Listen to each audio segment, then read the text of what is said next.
Hello guys, আগের ব্লগটা আমি ঠিক এই অবধি কন্টিনিউ করেছিলাম যে আমরা ক্যাম্পে চেক ইন করে গেছি, তারপর সব ফর্মালিটি করছিলাম। আর এদিক দিয়ে আমাদের ওয়েলকাম ড্রিঙ্ক দিয়ে দিল হচ্ছে ডাবের জল। সবাই খাচ্ছিলাম। তারপরেই আমি গিয়ে এখানে দোলনায় বসে পড়েছি আর কি। এত সুন্দর লাগছিলো বাচ্চা কাচ্চাদের সাথে আমিও বসে দোলনা দুলছিলাম। এই হচ্ছে আমাদের ক্যাম্প আর কি, যে ক্যাম্পে আমরা আছি সেই ক্যাম্প।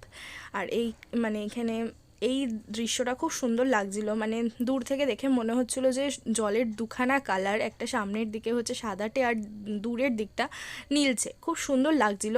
তারপর একটুখানি সমুদ্রে নেমে আর কি, সমুদ্র হোক নদী হোক, তারপরে লাঞ্চ করে নিলাম। লাঞ্চে ছিল 2 রকমের মাছ। তারপর আবার সেই মানে সত্যি কথা বলতে মৌসুনী আইল্যান্ডে গিয়ে যদি বলে কেউ কি মজা লেগেছে, একটা জিনিসই মজা লেগেছে, সেটা হচ্ছে দোলনা দোলা। প্রচুর পরিমাণে দোলনা দুলেছি। আর এই যে এখানে আমরা বসেছিলাম আর আমরা ভাবছিলাম যে আমরা কতক্ষণ ধরে জেগে আছি, মানে সারা রাত জাগার পর প্রায় সারা দিন। তারপরে সেই বললামই যে যদি একটা জিনিস মজা লাগে সেটা হচ্ছে দোলনা দুলা। এখন শুয়ে শুয়ে দোলনা দুলছি, এখানে শুয়ে শুয়ে একটু ঘুমিয়ে পড়েছিলাম। তো তারপর আমরা একটু উঠে যাচ্ছি হচ্ছে সেই ম্যানগ্রোভ আর কি বিচের দিকে, ম্যানগ্রোভের যে বিচটা আছে। আর এখানে জল আমার চুলে লেগে আমার চুলটা ভীষণ ড্রাই আর ফ্রিজি টাইপের হয়ে রয়েছে।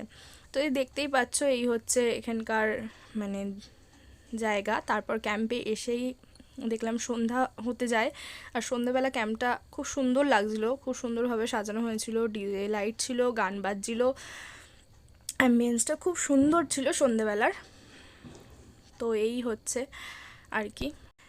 এরপরেই ঠিক সন্ধ্যেবেলায় আমাদের চা আর চপ মুড়ি দিয়ে দেওয়া হলো সন্ধ্যেবেলা স্ন্যাক্সে, সেটাই আমরা এখানে বসে বসে খাচ্ছিলাম। আর খুব ঠান্ডা ঠান্ডা হাওয়া দিচ্ছিলো। এরপর আমরা বিশাল বিশাল নেচেছি, গানগুলো দিচ্ছি, জানি কপিরাইট খাবো।